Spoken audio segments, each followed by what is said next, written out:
누가복음 24장입니다. 누가복음 24장 36절에서 43절까지 말씀입니다.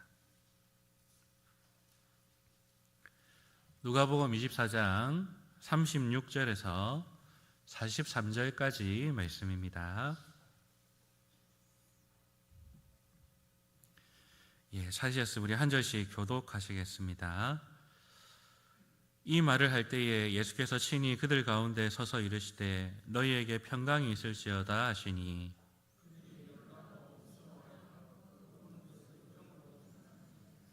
예수께서 이르시되 어찌하여 두려워하며 어찌하여 마음에 의심이 일어나느냐.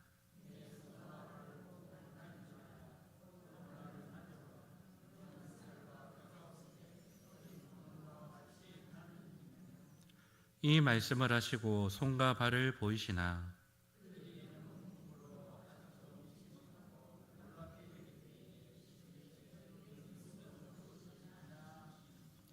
이에 구운 생선 한 토막을 드리니 받으사 그 앞에서 잡수시더라. 아멘. 우리는 예수님의 구원 사역이 오늘날 우리와 어떤 관계가 있는가 이것을 살펴보고 있습니다. 지난주에는 예수님의 십자가가 우리에게 어떤 의미가 있는가 이것을 살펴보았죠. 오늘은 예수님의 부활이 우리와 어떤 관계가 있는지를 살펴볼 것입니다. 우리는 예수님께서 우리를 위해서 십자가 지셨다라고 믿습니다. 마찬가지로 예수님의 부활 역시도 우리를 위한 것입니다. 이 예수님의 부활을 통해서 우리에게 무엇을 주시기 원하실까? 어떤 은혜를 주시기 원하실까? 그것을 오늘 본문을 통해서 함께 살펴보기를 원합니다.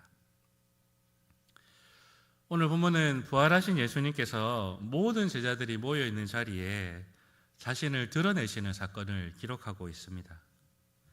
엠마오로 가던 제자들이 예수님을 만나서 다른 제자들에게 이 부활하신 예수님을 증언하고 있습니다. 그런데도 제자들은 그 말을 믿지 못해서 설왕설래 자기들끼리 토의를 하고 있었을 뿐이었죠. 바로 그때 예수님께서 호련히 그 자리에 나타나십니다. 그리고 제자들에게 평강, 샬롬을 선포하시죠. 너희에게 평강이 있을지어다 라는 이 예수님의 인사말은 일상적인 인사말이기도 합니다. 하지만 동시에 예수님께서 십자가와 부활을 통하여 이루어 놓으신 그 구원의 결과물을 아주 압축해서 한마디로 표현하는 그런 말이기도 합니다. 이 평강이라는 것은 말 그대로 아무것도 부족함이 없는 상태입니다. 이러한 평강의 상태는 하나님과 연결되어 있는 상태, 그래서 하나님과 화평을 누리는 그 상태에서만 가능한 것이 바로 이 평강입니다. 예수님께서는 십자가와 부활을 통하여 이 평강, 하나님과의 화평한 그 상태를 회복해 주셨음을 선언하고 계신 것입니다. 아담 이후로 범죄한 인간은 이 평강, 샬롬을 잃어버렸습니다. 하나님과의 그 화평한 관계에서 끊어져 버린 것이지요. 그러면 그로 인해서 우리에게는 어떤 결과가 주어졌을까요? 사람이 죄를 지어서 주어진 결과에 대해서 우리 신앙고백서에는 크게 두 가지를 설명합니다. 첫 번째는 죄책입니다. 말 그대로 죄에 대한 책임이라는 말이지요. 죄를 지었으니까 이 죄에 대한 책임을 져야 합니다. 한마디로 죄값을 치러야 되는 것이지요. 성경은 죄의 값을 사망이라고 정해놓았습니다. 죄를 지었으면 사망이라는 책임을 져야 하는 그런 것이지요. 그래서 모든 인류는 이 사망이라는 죄책을 감당하며 살아가야 합니다. 사망 가운데 살다가 나중에는 사망에 완전히 사로잡혀서 결국 영원한 사망의 심판을 받는 것, 이것이 범죄한 인류가 감당해야 되는 죄책, 죄에 대한 책임입니다. 그러나 이러한 죄책을 예수님께서 대신 감당해 주셨습니다. 우리 대신에 이 사망이라는 책임을 십자가에 져주심으로 우리는 더 이상 죄책, 죄에 대한 책임을 지지 않아도 되는 은혜를 입었습니다. 예수님의 십자가 사역으로 우리는 이 죄책에서 자유로운 자들이 된 것이지요. 그런데 한 가지 문제가 더 남아 있습니다. 인간이 죄를 지어서 얻게 되는 또 다른 죄의 결과물이 있습니다. 그것은 바로 오염입니다. 이 죄에 대한 책임이라는 이 법적인 문제 외에 또 다른 문제를 죄가 발생을 시켰습니다. 그것은 바로 그 죄가 우리의 본성 자체를 오염시켜 버린 것입니다. 하나님께서는 사람을 자신의 형상을 따라서 아름답고 존귀하게 선하게 창조하셨습니다.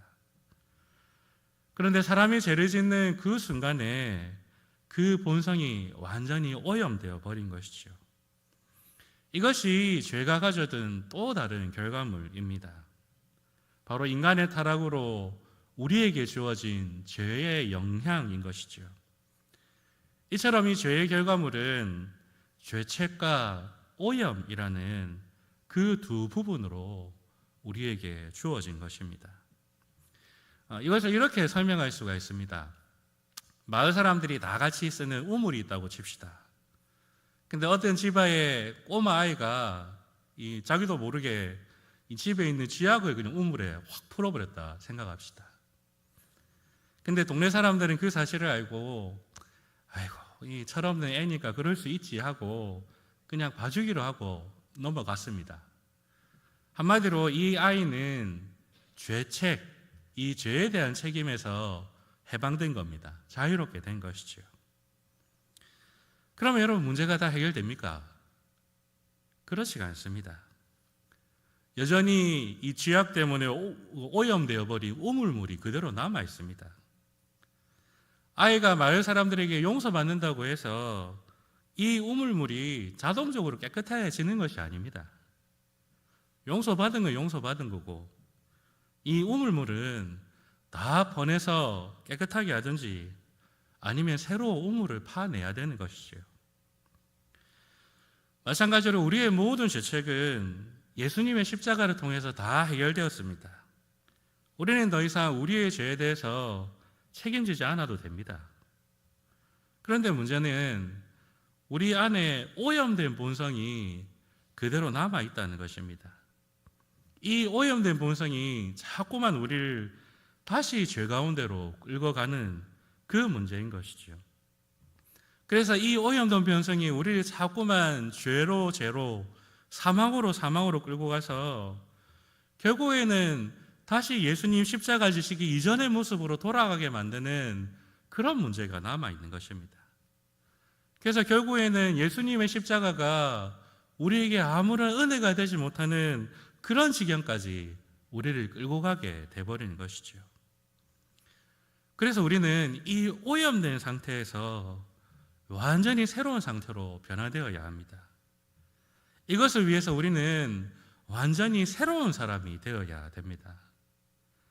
오염된 본성을 가진 여전한 내가 죽고 완전히 새로운 사람으로 다시 태어나야 됩니다. 오염된 본성에 질질 끌려다니는 자가 아니라 이 본성을 이겨내고 믿음의 자리로, 거룩의 자리로 나아갈 수 있는 새로운 자아가 필요한 것이죠. 바로 이것을 위해서 예수님께서는 부활하셨습니다. 그 부활의 은혜를 우리에게 주셨습니다. 예수님과 함께 십자가에 못 박혀 죽음으로써 죄책에서 우리를 해방하셨을 뿐만 아니라 예수님과 함께 부활하게 하심으로 새로운 사람이 되게 하셨습니다. 죄의 종, 마귀의 자녀였던 우리가 예수님과 함께 부활해서 이제는 의의 종, 하나님의 자녀가 되었 것입니다. 바로 그러한 자녀로 다시 태어나게 된 것입니다. 그래서 이제는 더 이상 오염된 본성에 질질 끌려가는, 그래서 사망으로 나아가는 자들이 아니라 오히려 오염된 본성과 싸우고 거룩의 길, 성화의 길로 나아갈 수 있는 새 사람이 된 것입니다. 바로 부활의 사람, 새 사람이 된 것이죠. 예수님은 십자가의 은혜뿐 아니라 부활의 은혜도 우리에게 주셨습니다. 이것을 통해 죄책과 오염이라는 이 죄의 문제를 다 해결하셨습니다. 그래서 우리는 이 은혜를 통하여서 평강, 하나님과의 화평한 상태를 누릴 수 있는 자가 된 것이지요.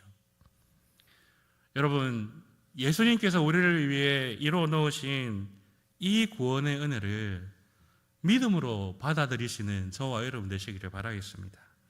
그래서 날마다 이 은혜를 힘입어서 거룩의 길, 성화의 길로 담대하게 나아가시는 저와 여러분 되시기를 간절히 바라겠습니다.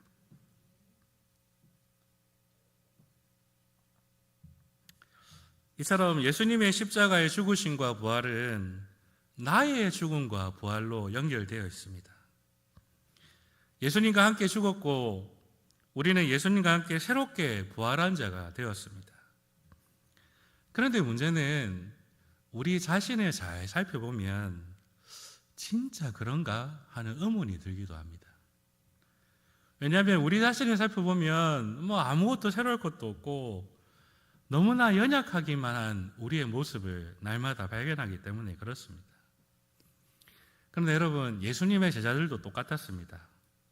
이 예수님의 십자가와 부활을 나의 것으로 잘 받아들이지 못했습니다. 그들은 부활하신 예수님을 지금 두 눈으로 보고 있음에도 불구하고 그 예수님의 부활을 잘 믿지 못했습니다. 이 정신이 완전 빠져 있어가지고 예수님의 부활을 알지 못하는 이 제자들을 위해서 오늘 본문 속에 예수님께서 아주 바쁘게 움직이시는 것을 우리는 볼 수가 있습니다. 먼저는 제자들에게 말씀으로 가르치십니다. 너희가 따르던 그 선생님, 그 예수님이 내가 맞다라고 말씀으로 계속 가르치십니다. 그리고 그 말씀을 잘 이해할 수 있도록 예수님께서는 손도 보여주시고 발도 보여주십니다. 이 예수님의 구원을 계속 예수님께서는 말씀을 통해 가르치고 계신 것이죠. 그런데도 제자들은 믿지 못합니다.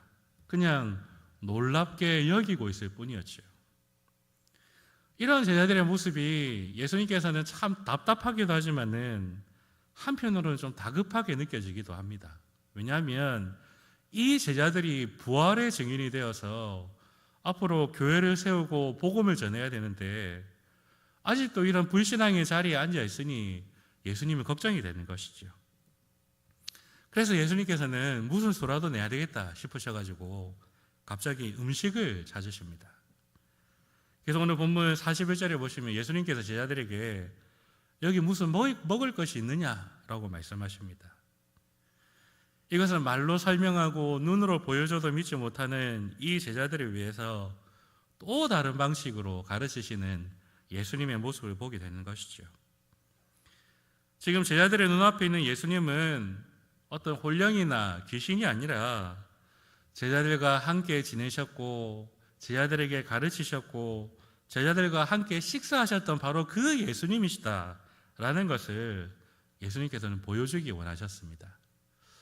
여러분, 그 유대인들이 식사할 때는 우리 이렇게 테이블에 앉아서 식사하는 것이 아니죠. 유대인들이 식사할 때는 어떤 자세로 식사하죠? 유대인들은 이렇게 비스듬히 누워가지고 식사를 합니다.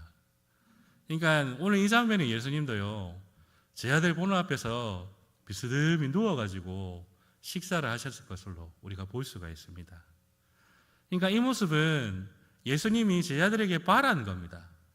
얘들아, 나는 너희와 함께했던 그 예수님, 그리고 내가 죽기 전에 너희에게 말씀으로 가르쳤던 그 예수님, 너희와 식사하고 교제했던 그 예수님이 맞다.